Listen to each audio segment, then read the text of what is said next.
Merhaba arkadaşlar, eğitim videolarımız tüm hızıyla devam ediyor. Bu haftaki konumuz microblading. Microblading nedir? Microblading, kalıcı makyaj sanatının bir dalıdır. 3D kıl tekniği olarak da adlandırabiliyoruz. Üst deri epidermise ince ve çoklu iğne ile renk pigmentleri kullanılarak doğal bir görünüm sağlayan kıl efektleri oluşturulmaktadır. Kaş uygulaması nasıl yapılır? Acı hissi veren bir işlem midir? İşlem öncesinde kişinin yüz, kaş, göz şekilleri analiz edilir.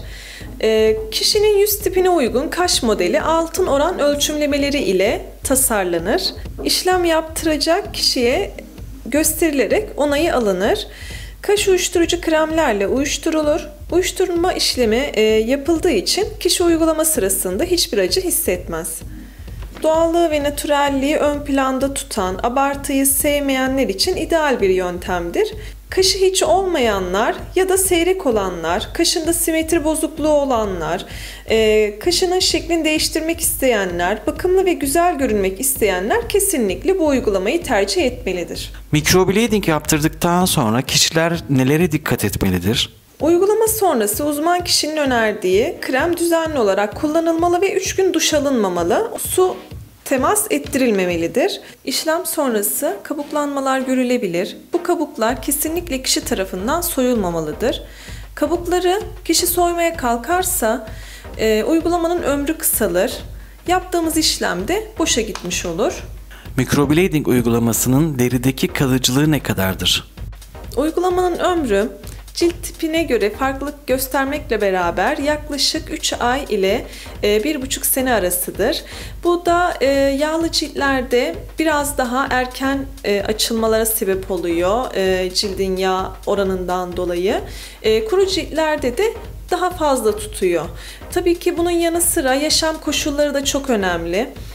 Hamam, sauna, güneşlenme gibi uygulamalar derideki kalıcılığı azaltıyor. Microblading uygulamasında işlem tekrarı yani rutuş gerekir mi? Her kalıcı makyaj uygulamasında olduğu gibi microblading uygulamasında da tabii ki rutuş gereklidir. Ancak şöyle kalıcı makyajın bir dalıdır aslında microblading ama cihazla yapılan uygulamaları da mevcuttur. Cihazla yapılan uygulamalarda rutuş süresi 20 gün sonra olurken microblading uygulamasında epidermise yani üst deriye işlem yapıldığı için deri çabuk iyileşecektir. Bundan dolayı rutuşu 10 gün sonradır. Zaman içinde kaşta renk değişikliği olur mu?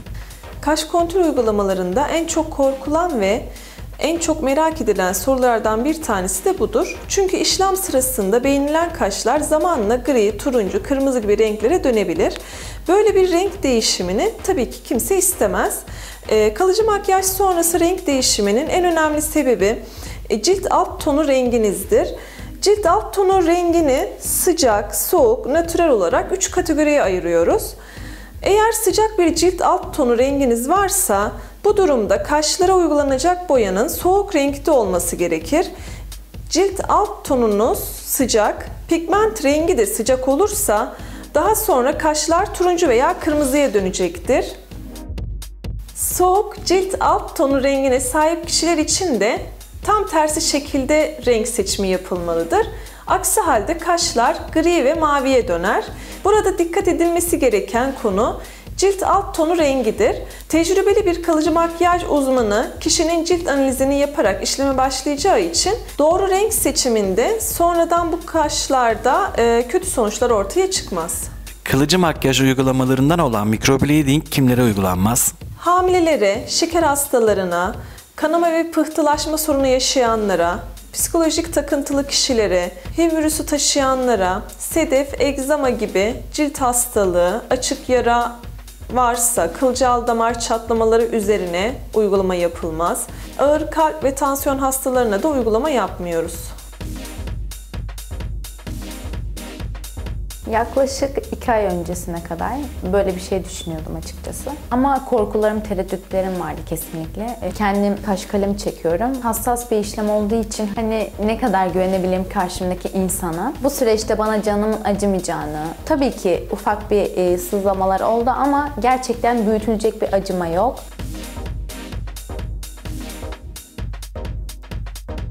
Merhaba arkadaşlar. Bugün size microblading çalışması anlatacağız. Microblading kalıcı makyajın bir çeşididir. Microblading'de de yine ölçümlemeler yaparak altın oran ölçümlemeleriyle birlikte işlem yapacağız. Önce bir kaşı orantılamamız gerekiyor ki işlemimiz düzgün çıksın.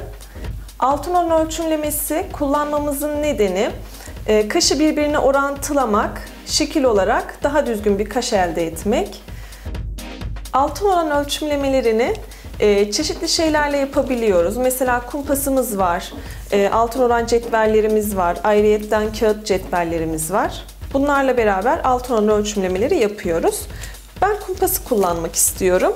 İlk önce sıfır noktasını belirlemem gerekiyor.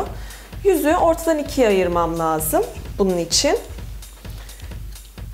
Yüzü ortadan ikiye ayırmak için vertex noktasını kullanacağım. Sıfır çizgimi çektim. Kaşımın başlangıç noktalarını ayarlamam gerekiyor. Yine burada tabii ki ufak detaylar var. Burnun büyüklüğü ve küçüklüğüne göre başlayacağımız yerler var. Yüz şekline göre ayarlıyorum ve başlangıç noktamı çiziyorum.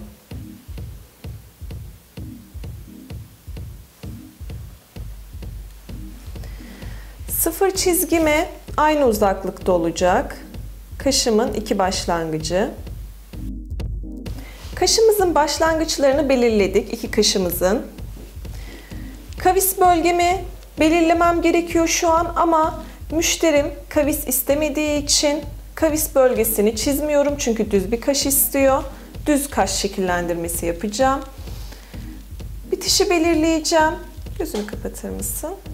Bitişi belirleyeceğim. Kısaltılmış bir kaş.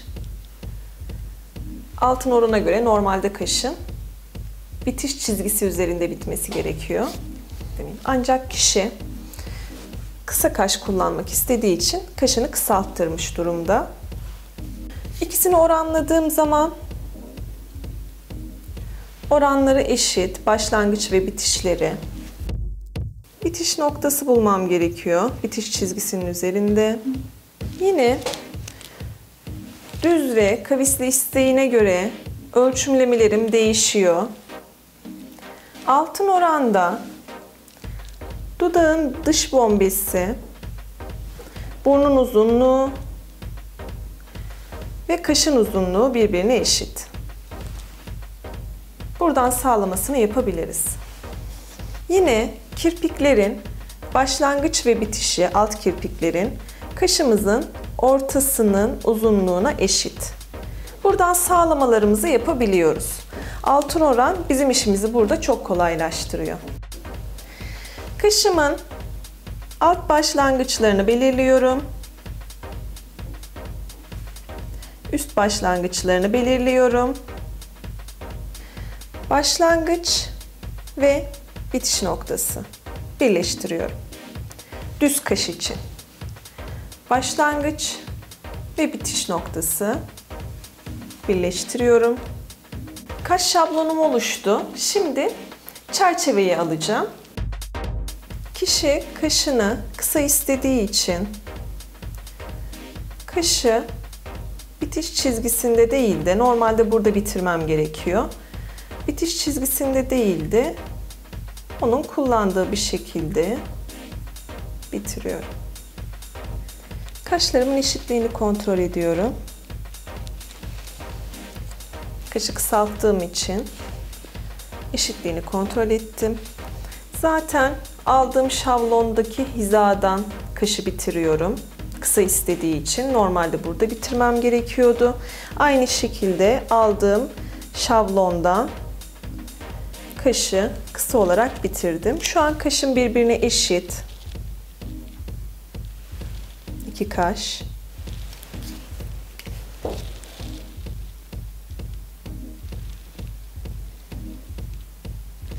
Yüzde kalıcı bir işlem olduğu için ölçümlemeniz çok önemli. Müşterimize çizimi gösteriyorum. Kaşlarımızı aynada inceledik, beğendik. Şimdi tasarım kalemiyle mevcut çerçevemi belirginleştiriyorum. Tasarım kalemi kullanmak bana işlem kolaylığı sağlayacak. Tasarım kalemiyle de şeklimi belirledim. Şimdi uyuşturma işlemini yapacağım. Uyuşturucu kremi çerçevemin dışına sürüyorum. İçine sürdüğümde yaptığım çerçevem dağılıyor. Ondan dolayı içine uygulama yapmıyorum.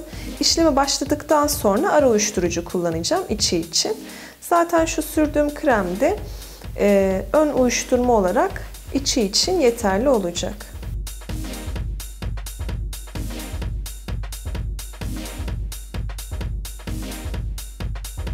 Uyuşturma süremiz bitti. Şimdi işleme geçeceğiz. Tek kullanımlık steril iğneler kullanıyoruz yine.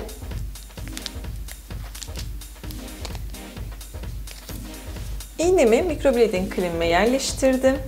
Boyamı cilt alt tonlarına dikkat ederek, incelemeler yaparak seçtim. Boya potuma koydum. İşleme başlayacağım.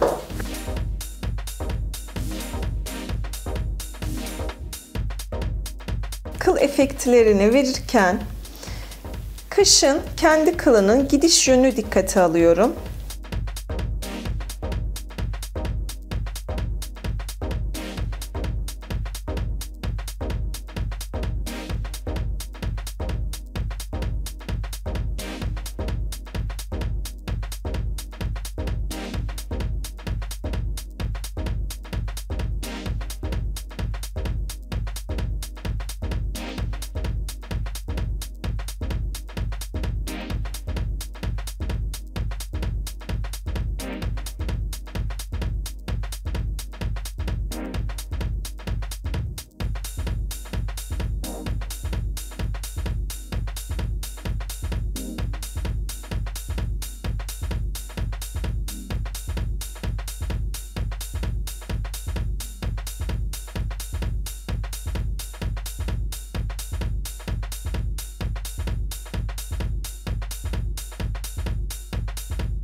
Kaşın daha iyi uyuşması için kaşa ara uyuşturucu yapıyorum.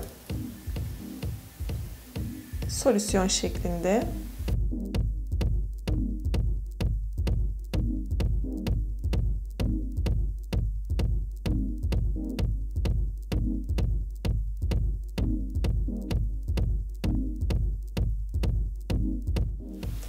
Kıl efektlerimi verdim.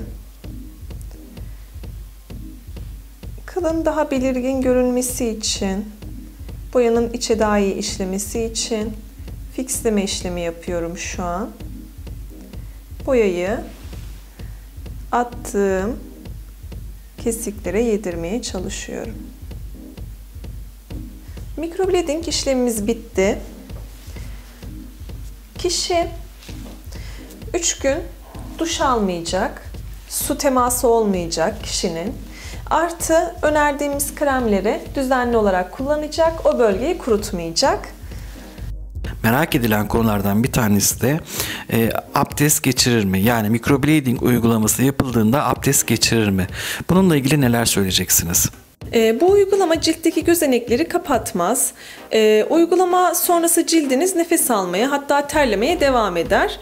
Kullandığımız kalıcı makyaj boyaları da kök boyası olduğu için deride bir kapatma yapmaz, yani bir tabaka oluşturmaz. Zaten bir tabaka oluştursaydı ve su geçirmeseydi o deri çürürdü. Kullandığımız boyalar hem kök boyası, bitkisel içerikli olduğu için kesinlikle cilde de zararı yok, sağlığa da zararı yok ve abdeste geçirir özelliktedir su bazlı olduğu için.